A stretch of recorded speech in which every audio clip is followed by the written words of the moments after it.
Well, New York State once again ranks at the bottom when it comes to the business tax climate. That's according to a report by the Tax Foundation in Washington, D.C. Some say this dismal ranking hurts job growth and economic development, especially upstate. News 4's Luke Moretti takes a closer look in tonight's edition of New York State Uncovered.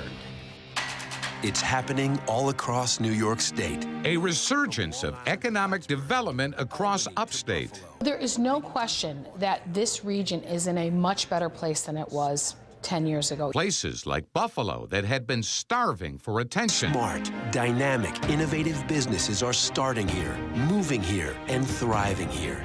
The signs of progress are there. A renewed enthusiasm about the future. There are a lot of reasons why businesses still want to locate in New York. Because in New York State, tomorrow starts today. But despite the progress, there's still a nagging question. If other states can do more with less, what's different about New York? Different when you look at the business tax climate versus the rest of the nation. The Tax Foundation ranks the Empire State as having the second worst overall ranking, 49 out of 50. What they're effectively doing is making it harder to live and work in the state. And while substantial improvements have been made to the state's corporate tax rate, it wasn't enough to improve the overall ranking. It actually does really well on that measure in the index now, but unfortunately still has some fairly arcane and convoluted taxes, plus high rates on property, individual income taxes, unemployment insurance taxes that are holding the state back on this measure. According to the Buffalo-Niagara Partnership, compared to Erie County, the nation's private sector is gaining jobs nearly 3 times as fast. The tax climate here is abominable. Dottie Gallagher-Cohen is president of the Buffalo-Niagara Partnership. While she credits Governor Cuomo for his focused attention on Western New York, she's not bullish about the existing economic structure. If we want to grow jobs and investment here, we have to be competitive. And if you're 49th out of 50 on taxes and you have an excessive regulatory environment, that's a very tough challenge. We've been 49 or 50, I think, for the last 7 or 8 years. That's not a place we want to be. It isn't. Greg Barilla is executive director of Unshackle Upstate. He says New York is one of the most difficult places in the nation to do business. It's not to say some good things aren't happening, particularly here in Western New York, but we have a long way to go before we can consider ourselves to be nationally, let alone internationally competitive. When it comes to the tax and business environment, if there's a comparison being made, we often come out on the short end. According to the Tax Foundation, states with the best tax systems will be the most competitive at attracting new businesses and most effective at generating economic and employment growth. Year after year after year, they're at number 49 at the bottom of the barrel. This is not good.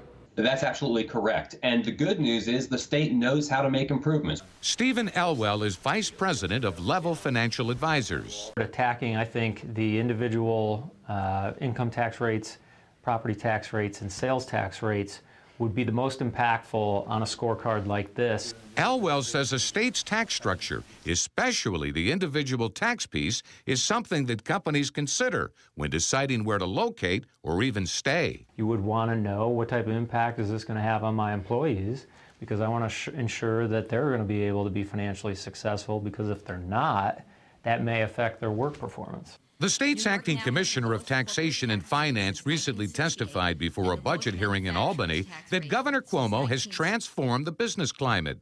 Noni Mannion told lawmakers that New York now has the lowest corporate tax rate since 1968 and the lowest manufacturer's tax rate since 1917.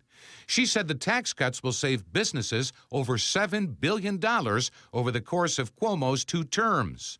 All of this sounds a lot more upbeat than the bottom-of-the-barrel ranking New York received from the Tax Foundation. Remember?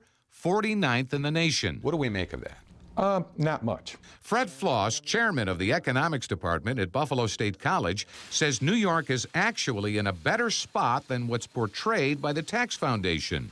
For example, he says states that don't have income tax will rank higher. It's not really a true comparison. What it really is a comparison of what states have rich people in it, so therefore those states use income taxes, and therefore you get a low rating, versus other states. I think that's the biggest thing. If you look at incomes in New York State, incomes in New York State are growing. So that, to me, would be a much better index of whether we're doing well or not. There's a better and worse way to raise a dollar. You want to do so in a way that's neutral, that doesn't pick winners and losers, that allows your economy to grow. And that's what we're trying to measure with the State Business Tax Climate Index, comparing the states against each other on those measures. During his State of the State message last month, Governor Cuomo hit on some of these themes. Every New Yorker's tax rate is lower today than when I took office. We have created more jobs than any administration in 75 years. Upstate New York is no longer treated as the forgotten stepchild of Albany.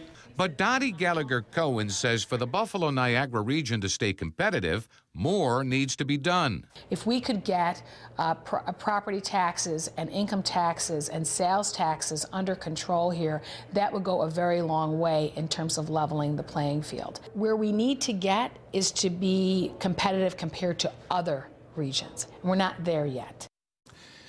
Now, in addition to lowering the corporate tax rate, the Cuomo administration points out that steps have been taken to thwart the growth in property taxes, specifically the 2% cap enacted during the governor's first year in office.